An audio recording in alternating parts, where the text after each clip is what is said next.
संत पंडोखर सरकार ने मीडिया से बातचीत की और कई मुद्दों पर प्रकाश डाला।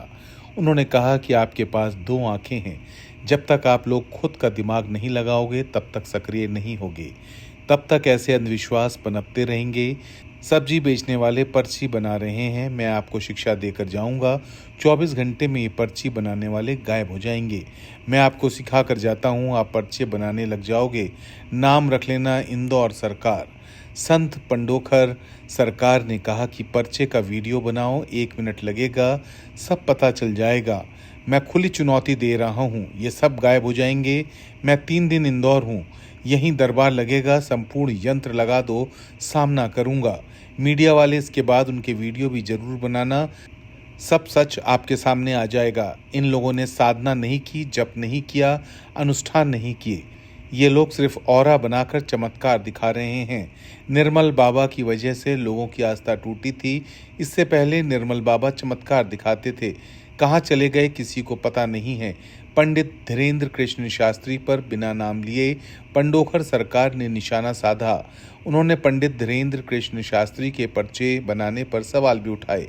बिना नाम लिए पंडोखर सरकार बोले, पर्चा बनाना भी एक ट्रिक है। बस मैं इतना ही कहूंगा और बाकी मैं किसी संत के ऊपर टीका टिप्पणी नहीं करता, क्योंकि आपके पास खुद भी 2 आंखें हैं। थर्ड आंख के चक्कर मत पड़ो, ये 2 आंख से देखो, दिमाग से देखो। यदि आपने जितने संतों के आप नाम लिए हैं अभी तक, क्या आपने किसी संत को नजदीक से कोई वीडियो बनाया? क्या उनके ऊपर कैमरा लगाया?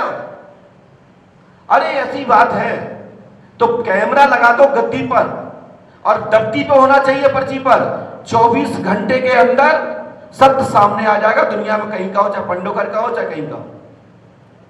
ये कैमरा है, ये कैमरा 50 मीटर की दूर के लिए नहीं है। वो कैमरा गद्दी पे लगना चाहिए, चाहे कल लगाओ पंडोखर सरकार दरबार में लगाओ, और जब हमारे पे लगाओ तो सबके लगाओ, और फिर जो पास हो जाए उसको क्लीन चिट दो। इसलिए मैं किसी साधु संत को नहीं कहता, मैं शक्ति की अनादर नहीं करता। शक्ति नहीं होती तो संसार में आज कोई मुझे भी नहीं पूछता। शक्ति होती है, समझना आपको है कि शक्ति है सामने या नहीं। जय श्री राम, जय पंडोखर। पंडोखर सरकार ने चर्चा में कहा कि मुझे राजनीति से कोई लेना देना नहीं है। युवा अध्यात्म मंदिर मठ की ओर आए हैं। मुझे युवाओं को और अपनी संस्कृति को संभालना है। चुनाव को लेकर पंडोखर सरकार ने कहा कि मध्य प्रदेश के चुनाव हो या उत्तर प्रदेश का, जो हमसे पूछने आएगा उसे बता देंगे। हमारा काम होता है सत्य का रास्ता दिखाना। जो भी दरबार में आएगा, पर्ची बनवाएगा, उससे बता दिया जाएगा कि किसका पल्ला भारी है और किसका कम। नंबर लग सकता है। देखिए, मध्य प्रदेश का चुनाव हो, चाहे उत्तर प्रदेश का हो, चाहे राजस्थान का हो, भारत में चुनाव परंपरा जो हमारे यहाँ व्यवस्था है, जो पूछने आएगा उसको बता दिया जाएगा कि स्थिति क्या है और परिस्थिति क्या है और आपको क्या करना चाहिए। मैं तो ये जानता हूँ तराजू का काम है तौलना। जिसका पल्ला भारी होगा उसके लिए कह देंगे भैया आपके पल्ला भारी है, अब तुम कैसे गिरा सकते हो तुम जानो। हमारा तो काम इतना रहता है कि सत्य की ओर इंगित करना। इस समय मैं कोई भी राजनीति के दल के विषय में मैं कुछ भी नहीं कहूँगा, क्योंकि हमारे लिए सभी जनप्रतिनिधि हमारे हैं। जो दरबार में आएगा उसका सार्वजनिक पर्चा बनेगा और उसके आधार पर आप सर्वे करा लीजिए कितने लोगों को दरबार में कहां से आशीर्वाद मिल रहा है, पता लग जाएगा सरकार किसकी बन रही है। उज्जैन के महाकाल लोक में मूर्ति गिरने को लेकर पंडोखर सरकार ने कहा कि जो मूर्तियां गिरी हैं उन मूर्तियों की प्राण प्रतिष्ठा नहीं हुई थी। ये केवल सुंदरता की बात है, इस पर कुछ नहीं कहूंगा। ये पंच तत्व का शरीर है, जब ये ढह जाता है, ये चला जाता है, तो ये तो मिट्टी चूने और सीमेंट के हैं। प्राण प्रतिष्ठा तो थी नहीं। यदि प्राण प्रतिष्ठा हुई होती तो मैं अवश्य बताता। ये तो सुंदरता का विषय है, बनते चलते रहते हैं। शासन के काम है, प्रशासन के काम है, मंदिर मठ रख रखाव का काम है।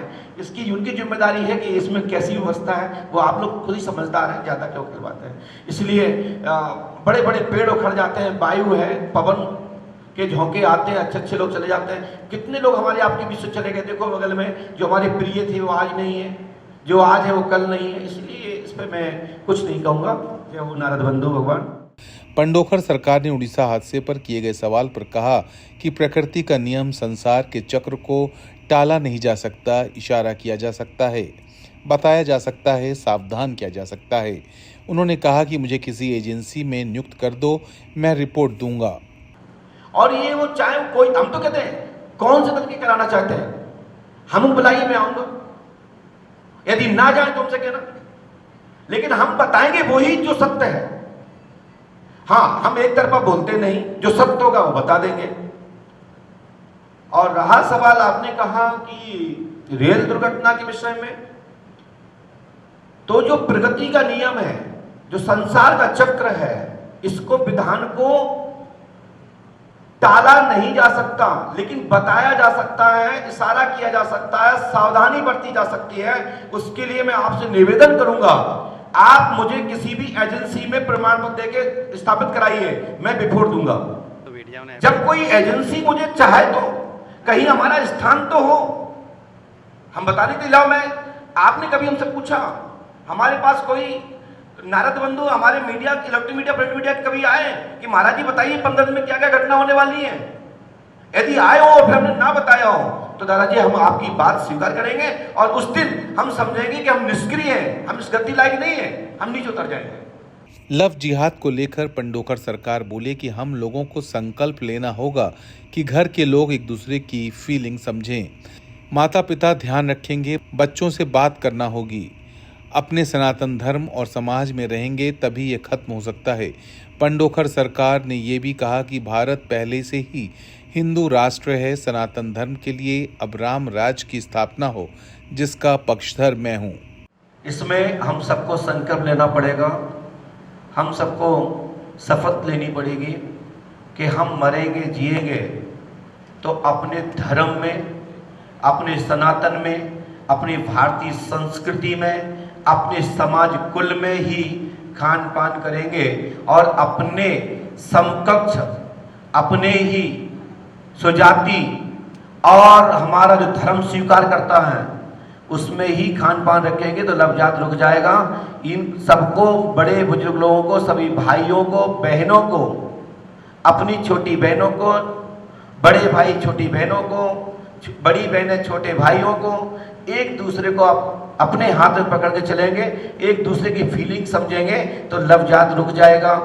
यही रुकने का एक तरीका है, और दूसरा कोई तरीका नहीं, क्योंकि बुखार तो है नहीं कि टैबलेट दे देंगे तो उतर जाएगा, भूत तो लगा नहीं कि हम झाड़ेंगे तो भूत उतर जाएगा, ये तो लब भूत है। ये बहला फुसला करके जिन बच्चों को माता पिता अच्छे से गाइड नहीं करते, भाई उनसे अच्छे से बात नहीं करते, बहनें अच्छे से बात नहीं करती, तो वो बच्चे अपनी बात बाहर रखते हैं और उसका इमोशनल वो लोग फायदा उठा लेते हैं, थोड़ी थोड़ी पिक के माध्यम से, छोटे छोटे खर्च के माध्यम से उनको फेंका देते हैं, और समाज में ये इस तरह घटना घटती है। जैसे आप हमारी बेटी, हमारी बहन साक्षी का ही देख लो, है ना? तो ये कारण क्या है? ये कारण तभी खत्म हो सकता है जब हम सब लोग संकल्प ये ले लें कि अपनी बेटी, वो बेटियां, वो भाई अपने ही समाज में, अपने ही सनातन में, अपने ही कुल खानदान में जो समाज की परंपरा व्यवस्था है, हम उसमें ही खान पान रखेंगे, उसमें ही शादी विवाह करेंगे और अपने समकक्ष के लोगों से विवाह करेंगे। हम गारंटी देते हैं लवजात रुक जाएगा।